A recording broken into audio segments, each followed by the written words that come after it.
Welcome to Logical Ayurveda. Today, yet again, we have come up with a wonderful video.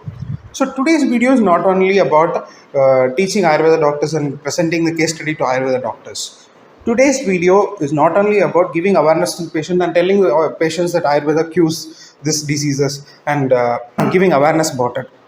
Today's video is about relevance of Ayurveda in current day clinical practice and inevitability of Ayurveda, that how Ayurveda can never be written off, how Ayurveda can never be taken out of the table, and how Ayurveda will remain relevant in ages to come, had remained relevant, is relevant, and going to be relevant. So today's video is one such video. So before going into the video, I want you to imagine three situations and really go through the emotional condition of these three situations and patients suffering from them. Situation number one: you are a parent and your child is suffering from any form of developmental disorder or a milestone delay. And even after 3-4 years, the child is not able to speak any single word. As a parent, you're really frustrated. As a parent, the child meant whole to you, and you will give anything in the world just to make the child have a few bouts of development or just to make a child speak a few words again. Situation number two: you have a parent who meant the world to you, who is everything to you, who have given everything to you, and that particular parent, mother or father, is suffering from any form of progressive dementia or Alzheimer's disease, and he or she can barely recognize anyone, remember what place they are in, and it will mean great thing to you if she gets some form of result in that particular condition, and if she starts to recognize anyone and start getting her orientation back. Situation number three: you have a child who is having repeated fits of febrile convulsions, and she's getting treated with anti-epileptics year after year, and the dose is getting increased. Even after increasing the dose, the epilepsy is coming back, and the convulsions are coming back. So you badly want that convulsions to end. You cannot see your child having fits again and again, and you want to give great difference to the child. You wonder if this condition could ever be cured. So in all these situations, situation number one, developmental disorder; situation number two, dementia, progressive Alzheimer's; situation number three, repeated febrile convulsions. In all these conditions, with the grace of Saraswati and by kindness of giving Saraswata Arishtam, I was able to give a phenomenal difference or cure in these three conditions and hundreds of such patients. I can tell proudly with the Ayurveda medicines, with the power that is given to me by Shastra, I was able to cure all these conditions. When I tell Saraswata Arishtam, I mean to use only Kotakal, so please make sure to use that.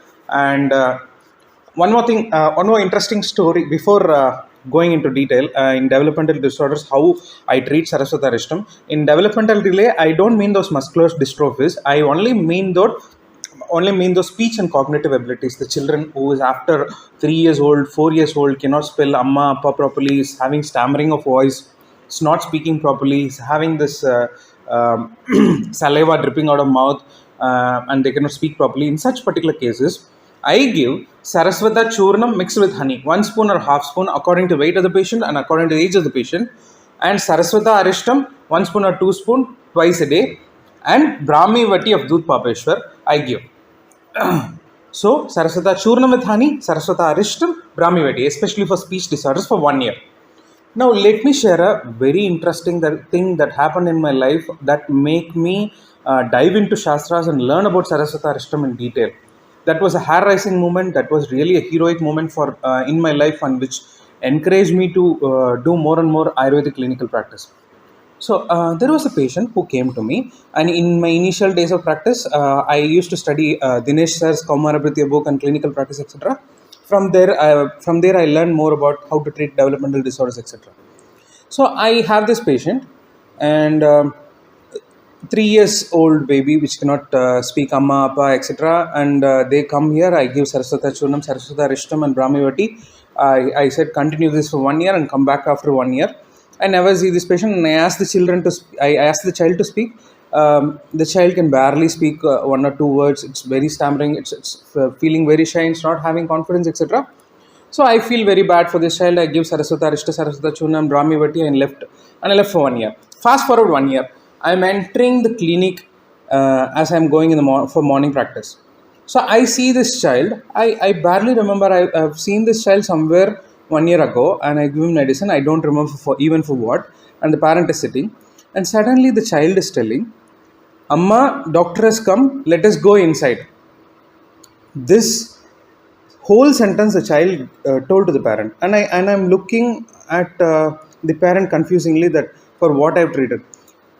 Doctor and the parent in the visiting cabin itself, they told me, "Doctor, she was unable to speak even a single or double word before 1 year. You gave such a wonderful medicine. This kid is telling me the doctor has come, let us go inside." And I have a testimonial of the patient, and I swear by God, this is exact verbatim of what the situation happened. I, I'm not I'm not putting it even by 1% exaggeration. This is exactly what happened. And then I dove deep into Saraswatarishtam, and I studied Saraswatarishtam of multiple classical references. I tried Saraswatarishtam of every company. I get to what I am here now. I was able to successfully treat more than hundreds of patients of speech delays, and this was definitely a hair raising moment for me. This is why Ayurveda will remain inevitable, and Ayurveda was essential 1,000 years back. Ayurveda will be essential 1,000 years back, and Ayurveda is of pivotal importance right now. And no one can defame how much you want. Tell that this does not have evidence. See that this medicine does that. That medicine does this. Do anti-propaganda as much as you want. You cannot move an inch of Ayurveda. It will remain a pivotal importance in clinical practice 1,000 years back, 1,000 years from now, and now. No matter how much you defame it, how much other people try to defame it.